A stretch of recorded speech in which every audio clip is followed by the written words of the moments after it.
Hello. आज की video में हम पढ़ेंगे मटेरियल वेरिएंसेस के बारे में कि कौन कौन से मटेरियल वेरिएंसेस होते हैं, कैसे उनकी क्लासिफिकेशन की जा सकती है। तो जैसे पिछली वीडियो में मैंने एनालिसिस ऑफ वेरिएंस के बारे में बताया था, उसकी क्लासिफिकेशन के बारे में बताया था कि उनको जो है वो डिफरेंट बेसिस पर क्लासिफाई किया जा सकता है। Direct material variance, direct labour variances, overhead variances and sales और प्रॉफिट वेरिएंसेस। तो आज की वीडियो में जो है आपको थ्योरेटिकल पार्ट की मटेरियल वेरिएंसेस क्या हैं, उनके डिफरेंट फॉर्मूलाज क्या हैं, उसके बारे में आपको बताया जाएगा। तो स्टार्ट कर लेते हैं मटेरियल वेरिएंसेस के बारे में। तो मटेरियल वेरिएंसेस में हमारे पास होते हैं material cost variance, material price variance, material usages और quantity variance, material mix variance and material yield variance. तो मटेरियल कॉस्ट क्या है कि टोटल मटेरियल में जो डिफरेंस है स्टैंडर्ड में और एक्चुअल कॉस्ट में, जो मटेरियल की टोटल स्टैंडर्ड कॉस्ट और टोटल एक्चुअल कॉस्ट में जो डिफरेंस है, that is known as material cost variance. की ओवरऑल जो कंप्लीट अगर हम कहें कि टोटल जो वेरिएंस है, that is material cost variance. वो जो मटेरियल कॉस्ट वेरिएंस है, ओवरऑल जो टोटल डिफरेंस है, वेरिएशन है स्टैंडर्ड में और एक्चुअल में, वो हो सकता है कि प्राइस की वजह से हो सकता है कि आपने जो है वो रेट कम या ज़्यादा पे खरीद लिया तो प्राइस वेरिएंसेस हो सकते हैं। हो सकता है कि आपने जो है उसमें क्वांटिटी कम या ज़्यादा जो है वो यूज़ की है, जितनी क्वांटिटी स्टैंडर्ड क्वांटिटी थी उससे कम या ज़्यादा यूज़ की है। तो इसके जो दो हिस्से बन जाते हैं मटेरियल कॉस्ट वेरिएंसेस के, that is material price variance और material usages variance. Material price और मटेरियल यूजेस वेरिएंस। यूजेस का मतलब कि कितनी क्वांटिटी, यूजेस भी बोल देते हैं, मटेरियल क्वांटिटी वेरिएंस भी बोलते हैं क्वांटिटी की टर्म में, कि कितनी क्वांटिटी कम या ज्यादा आपने यूज की है जिसकी वजह से वेरिएशन हुआ है, और प्राइस की वजह से कि आपने जो है वो कम या ज्यादा रेट पे उसको परचेज कर लिया। अब प्राइस की तो हो गया, बट जो यूजेस वेरिएंस है, जो क्वांटिटी का वेरिएंस है, इसके भी दो हिस्से हो जाते हैं कि material mix variance and material yield variance. कि मटेरियल मिक्स का मतलब कि कई बार क्या होता है कि किसी प्रोडक्ट को बनाने के लिए जो है वो आपको अलग अलग तरह के रॉ मटेरियल की जरूरत पड़ती है। कि आपको जो है अगर कोई प्रोडक्ट बनाना है, XYZ आपको कोई प्रोडक्ट बनाना है, तो उसमें material A, material B, material C जो है, उसमें 3 तरह के मटेरियल यूज होने। अब मटेरियल ए का 20% है, बी का 20% है और जो है वो सी का 60% है। तो ये स्टैंडर्ड आपने फिक्स किए हुए हैं, मिक्सिंग ये की हुई है, एक का 20, दूसरे का 20, तीसरे का जो है वो 60%। बट आपने जो है उसमें यूज किया एक्चुअल में, पहले वाले का 30 कर दिया, दूसरे वाले का 30 कर दिया, लास्ट वाले का 40 यूज कर दिया। तो ये जो है वो मटेरियल मिक्स की, जो हमने मिक्सचर यूज किया, जो क्वांटिटी जो है वो अलग अलग इनपुट्स की जो हमने यूज की अलग अलग तरह के मटेरियल की, तो उससे मटेरियल मिक्स वेरिएंस हो जाता है।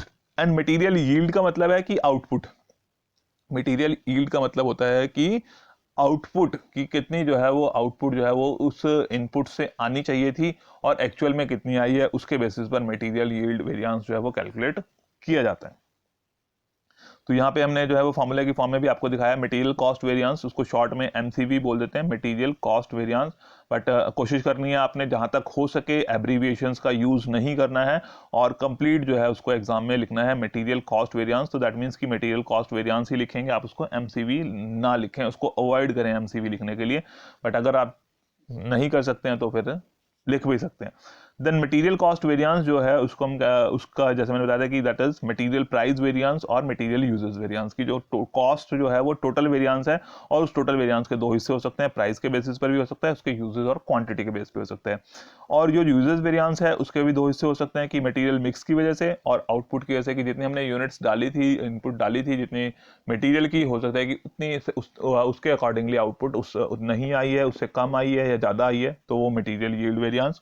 और अगर हम इसको कलेक्टिव करके लिख लें तो मटेरियल कॉस्ट वेरिएंस क्या है कि प्राइस का वेरिएंस प्लस ये यूजर्स का होना चाहिए था, तो यूजर्स की जगह हम क्या लिख सकते हैं, material mix plus material yield. तो मटेरियल कॉस्ट वेरिएंस जो है that is the total of material price variance, price की वजह से, मिक्स की वजह से और मटेरियल यील्ड की वजह से जो वेरिएंसेस हैं उनका टोटल जो है वो मटेरियल कॉस्ट वेरिएंस बन जाता है।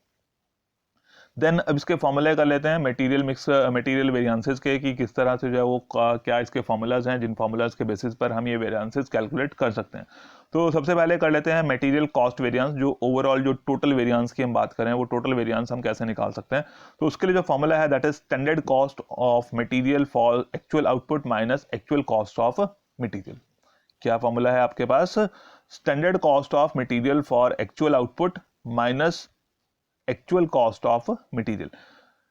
स्टैंडर्ड कॉस्ट ऑफ मटेरियल इतना भी लिख सकते थे हम, पर यहाँ पे मैंने लिखा है एक्चुअल आउटपुट की। हमने कई बार एग्जांपल में या क्वेश्चन में आपको दिया होता है कि जी एक यूनिट को बनाने के लिए जो है इतना खर्चा आएगा।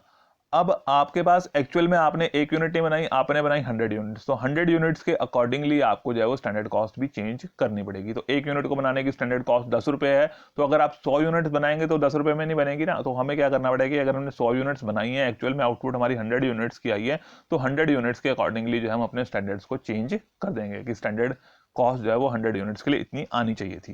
एंड एक्चुअल कॉस्ट की बात करें तो एक्चुअल कॉस्ट की जो आपका एक्चुअल में जितने अभी आपका एक्चुअल एक्सपेंसेस हुए हैं वो एक्चुअल कॉस्ट होगी। दैट मींस एक्चुअल क्वांटिटी को एक्चुअल प्राइस से अगर आप मल्टीप्लाई कर देते हैं तब आपके पास जो है वो एक्चुअल कॉस्ट ऑफ मटेरियल आ जाता है। और अगर हमने जो निकालना है standard cost of material for actual output, तो इसमें क्या बताया था मैंने कि जैसे स्टैंडर्ड क्वांटिटी या स्टैंडर्ड कॉस्ट जो है वो आपको एक यूनिट के लिए दी हुई है, आपने जो है वो यूनिट्स जो है वो कम या ज़्यादा प्रोड्यूस किए, तो उसके अकॉर्डिंगली आप जो है वो चेंज करते हैं। तो कई बार क्या है कि वो स्टैंडर्ड क्वांटिटी हमें चेंज करनी पड़ती है। तो standard quantity for actual output, standard quantity for actual output के जो फॉर्मूला है that is equal to standard quantity divided by standard output multiplied by actual output की स्टैंडर्ड क्वांटिटी जो आपने इनपुट्स डाली हैं उसको आप जो है वो आउटपुट से डिवाइड कर देंगे, तो पता चल जाएगा कि एक यूनिट को बनाने के लिए कितनी क्वांटिटी यूज होती थी और इतनी यूनिट्स आपने मैन्युफैक्चर किए हैं, तो उससे आप उसको मल्टीप्लाई कर देंगे तो आपके पास आ जाएगा standard quantity for actual output. ये जब हम कुछ बेसिक से क्वेश्चंस करते हैं तब कई बार इसकी जरूरत नहीं पड़ती है, जब वहाँ पर हमारे को एक्चुअल आउटपुट के बारे में इंफॉर्मेशन नहीं है, एक्चुअल यील्ड के बारे में इंफॉर्मेशन नहीं है, एक्चुअल यील्ड और स्टैंडर्ड यील्ड जो है वो actual output standard output same है, तब उसका इस फॉर्मूले की जरूरत नहीं पड़ती है। बट जब थोड़े से कॉम्प्लेक्स हो जाते हैं न्यूमेरिकल्स तब हमें इस फॉर्मूले की जरूरत पड़ती है। तो इसको बाद में चेंज करने के बजाय हम इसको बेसिकली जो है इसी तरह से याद रखें तो आगे प्रॉब्लम नहीं आती। तो हमने क्या करना है कि यहाँ पे स्टैंडर्ड कॉस्ट लेनी है मटेरियल की for actual output. Then material price variance, material price variance, तो ये तो आपको बता दें कि टोटल हो गया, तो टोटल स्टैंडर्ड कॉस्ट में से टोटल एक्चुअल कॉस्ट माइनस कर दी। अब प्राइस की वजह से जो वेरिएशन हुआ है, तो प्राइस में जो वेरिएशन हुआ है तो स्टैंडर्ड प्राइस में से एक्चुअल प्राइस आप माइनस करेंगे। तो यहाँ पर थोड़ा सा याद रखने के लिए हम क्या कर सकते हैं कि जैसे आपको पता है कि कॉस्ट की अगर बात की जा रही है, क्या बात की जा रही है, अगर कॉस्ट की बात की जा रही है तो हम क्या करेंगे कि हमारा टारगेट क्या रहेगा कि जो हमारे स्टैंडर्ड्स हैं उससे कम कॉस्ट में हमारा काम हो जाएगा तो फेवरेबल रहेगा। और यहाँ पर हम बात कर रहे हैं मटेरियल की, और मटेरियल जो है वो कॉस्ट का हिस्सा है। तो कॉस्ट के बारे में क्या है कि हम इसमें से क्या करेंगे, हमेशा स्टैंडर्ड में से एक्चुअल को माइनस करेंगे जब बात हो रही है कॉस्ट की। तो यहाँ पर जो है वो स्टैंडर्ड प्राइस में से एक्चुअल प्राइस माइनस कर देंगे तो प्राइस का पता चल जाएगा कितना वेरिएशन है, और उसको जो हम एक्चुअल क्वांटिटी से मल्टीप्लाई कर देते हैं तो हमें पता चलता है कि टोटल जो है वो हमारा प्राइस की वजह से कितना वेरिएशन हुआ है। अगर ये प्लस में आएंगे तो दैट मीन्स कि हमारे जो वेरिएंसेस हैं दे आर फेवरेबल, यानी कि हमने स्टैंडर्ड कॉस्ट से कम कॉस्ट में काम कर दिया है। और अगर ये वेरिएंसेस जो है वो आपके नेगेटिव में आते हैं तो दैट मीन्स कि आपने जो है वो स्टैंडर्ड से ज़्यादा एक्सपेंसेस कर दिए। देन मटेरियल यूजेज और क्वांटिटी वेरिएंस, मटेरियल यूजेज और क्वांटिटी वेरिएंस में जो फॉर्मूला है उसमें आपने किससे मल्टीप्लाई करना है, स्टैंडर्ड प्राइस से। और यहाँ पर आपने एक्चुअल क्वांटिटी से मल्टीप्लाई करना था, डिफरेंस लेना था प्राइस का, एक्चुअल स्टैंडर्ड में से एक्चुअल का डिफरेंस लेना था। और यहाँ पर क्या करना है कि मटेरियल यूजेज वेरिएंस में आप करेंगे standard price multiplied by standard quantity for actual output minus actual quantity. तो यहाँ पे जो वेरिएंस निकाल रहे हैं आप, किसका निकालना है, क्वांटिटी का। तो आप ध्यान रख सकते हैं कि हमें जो है वो डिफरेंस किसका लेना है, क्वांटिटी का डिफरेंस लेना है। और जब क्वांटिटी का डिफरेंस लिया जाएगा तो प्राइस जो है वो स्टैंडर्ड प्राइस से उसको मल्टीप्लाई किया जाएगा। तो यहाँ पर स्टैंडर्ड प्राइस जो आपको दिया होगा, हो सकता है जो भी आप कैलकुलेट करेगी organisation, and standard quantity for actual output की एक्चुअल आउटपुट के लिए कितनी स्टैंडर्ड क्वांटिटी थी, तो वही सेम फॉर्मूला जो हमने यहाँ पे लिखा था उसी सेम फॉर्मूला से जो है यहाँ पर भी हमारी standard quantity for actual output आ जाएगी। तो एक्चुअल आउटपुट के लिए जो स्टैंडर्ड क्वांटिटी है that is standard quantity divided by standard output multiplied by actual output, तो उससे जो है आपके पास आ जाएगा standard quantity for actual output. तो यहाँ पर क्या करना है कि जो एक्चुअल आउटपुट है उसके अकॉर्डिंगली हमने स्टैंडर्ड्स को रिवाइज करना है और उसमें से एक्चुअल क्वांटिटी को माइनस करना है, फिर उसके बाद उसको जो है स्टैंडर्ड प्राइस से मल्टीप्लाई कर देंगे तो हमारे पास मटेरियल यूजेज और क्वांटिटी वेरिएंस आ जाएगा। देन इसी का जो क्वांटिटी का वेरिएंस है, इसके जैसे मैंने दो हिस्से बताए थे आपको कि एक मटेरियल मिक्स का वेरिएंस है और दूसरा जो है वो मटेरियल यील्ड का वेरिएंस है। तो मटेरियल मिक्स वेरिएंस के लिए जो हमारे पास फॉर्मूला है, तो मटेरियल मिक्स में कई बार क्या हो सकता है कि जो टोटल वेट है वो सेम है। जैसे मैंने बताया ना कि आपको ए बी सी तीन तरह के मटेरियल यूज कर रहे हैं और तीनों का कुल मिला के टोटल जो है वो 10 किलो बनता है, ठीक है। और आपने जो एक्चुअल में यूज किया उनका मिक्सचर, तो उसका भी मिक्सचर जो है उसका जो भी टोटल जो है वो 10 kg बन गया। कि जो भी रेशो थी वो रेशो आपने चेंज कर दी, 3:2:1 की थी, आपने 1:2:3 में उसको यूज कर लिया, बट टोटल जो है वो सेम रहा, 10 kg ही स्टैंडर्ड था, 10 kg ही जो है उसका एक्चुअल में जो है आपने यूज किया है। तो अगर actual weight of mix is equal to the standard weight of mix, तब ये वाला फॉर्मूला यूज होगा। तो उसमें क्या फॉर्मूला है आपका, standard price multiplied by standard quantity for actual mix minus actual quantity. तो standard quantity for actual mix की जो आपने एक्चुअल में मिक्स किया है उसके लिए स्टैंडर्ड क्वांटिटी कितनी बनती है, उसमें से आप माइनस कर देंगे एक्चुअल क्वांटिटी को और इसको आप मल्टीप्लाई कर देंगे स्टैंडर्ड प्राइस से, तब आपके पास जो है वो मटेरियल मिक्स वेरिएंस आ जाएगा। और standard quantity for actual mix के लिए क्या फॉर्मूला है, standard quantity divided by standard mix of material multiplied by actual mix of material. तो उससे क्या है कि वो आपके पास आ जाएगा कि एक्चुअल मिक्स के लिए स्टैंडर्ड क्वांटिटी कितनी बनती है। और दूसरा ये जो फॉर्मूला है when actual weights and standard weights of mix are different, तो आपके पास ये फॉर्मूला चेंज होता है कि अगर मान लो आपने जो है वो स्टैंडर्ड मिक्स में जो है वो 10 kg था और एक्चुअल मिक्स में जो है आपने 12 kg जो है उसका यूज किया है मटेरियल का, या 8 kg यूज किया है, डिफरेंस आ गया टोटल वेट्स में, तब जो है वो फॉर्मूला चेंज हो जाता है। और उस टाइम पे फॉर्मूला होगा total weights of actual mix divided by total weight of standard mix multiplied by standard cost of standard mix and minus standard cost of actual mix. अगर आप चाहें तो इसी फॉर्मूला को जो है तब भी यूज कर सकते हैं जब आपके पास जो है ये स्टैंडर्ड वेट्स और एक्चुअल वेट्स जो है वो सेम है, तब भी आप इस फॉर्मूला को यूज कर सकते हैं। बस उसमें फर्क कितना पड़ जाएगा, standard total weight of actual mix और स्टैंडर्ड मिक्स सेम रहेगा तो ये 1 आ जाएगा, that mean standard cost of standard mix minus standard cost of actual mix.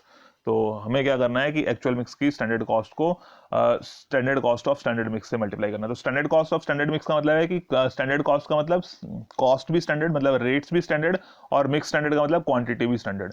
और यहाँ पे standard cost of actual mix का मतलब है कि मिक्स का एक्चुअल मिक्स का मतलब है क्वांटिटी आपने जो है वो एक्चुअल लेनी है और कॉस्ट जो है वो स्टैंडर्ड बेसिस पर लेनी है। और टोटल वेट जो मैंने बताया कि अगर उसका वेट जो है वो एक्चुअल में 10 kg है, 12 kg है, 15 kg है, वो लेंगे आप, और स्टैंडर्ड मिक्स का वेट जितना उसमें दिया होगा उसके अकॉर्डिंगली आप जो है वो स्टैंडर्ड मिक्स का वेट उसमें लेंगे और इसके बेसिस पर आपका मटेरियल मिक्स वेरिएंस आ जाएगा। तो अगर आप ये वाला फॉर्मूला नहीं याद रख सकते, इतने ज़्यादा फॉर्मूला याद रखने में प्रॉब्लम है, तो इसी फॉर्मूला के बेसिस पर आपका ये वाला फॉर्मूला के हिसाब से भी रिजल्ट्स निकल जाएंगे। एक सिंगल ये फॉर्मूला याद रख के भी जो है आप मटेरियल मिक्स वेरिएंसेस निकाल सकते हैं। तब भी जब एक्चुअल वेट और स्टैंडर्ड वेट मिक्स डिफरेंट है तब भी इस फॉर्मूले से कैलकुलेट किया जा सकता है, और अगर दोनों चीज़ें सेम है तब भी आप इस फॉर्मूला का इस्तेमाल करके जो है वो मटेरियल मिक्स वेरिएंस कैलकुलेट कर सकते हैं। और लास्ट जो है हमारे पास मटेरियल यील्ड वेरिएंस। यील्ड का मतलब है कि कितनी आउटपुट के बारे में अगर हम देखें कि उससे कितनी आउटपुट हुई है, कितनी यूनिट्स प्रोड्यूस हुई हैं उतनी इनपुट के साथ, तो मटेरियल यील्ड वेरिएंस की हमने जो है वो इतनी यूनिट्स डाली थी इनपुट में, उससे इतनी यूनिट्स जो है वो आउटपुट आनी चाहिए थी, तो हम उसको जो है उसका वेरिएंस निकालना चाहते हैं। तो अब यहाँ पर आपने क्या ध्यान रखना है कि ये यील्ड का वेरिएंस है, आउटपुट का वेरिएंस है। जब आउटपुट की बात आ रही है कि इतनी आउटपुट आ रही है, तो हम चाहेंगे कि हमारी आउटपुट जो है वो स्टैंडर्ड आउटपुट से ज़्यादा आए।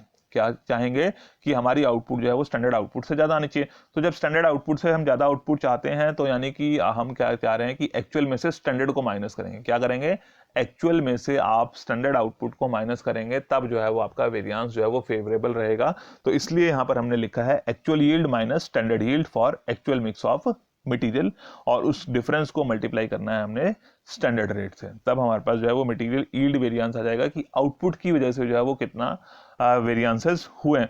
तो आउटपुट चेंज होने की वजह से कई बार क्या हो सकता है कि आपने जो है वो मटेरियल डाला है, ज़्यादा मटेरियल यूज़ किया है, आउटपुट कम आई है, और कई बार जो है हो सकता है कि कम मटेरियल की इनपुट से ज़्यादा आउटपुट आपके पास आई है।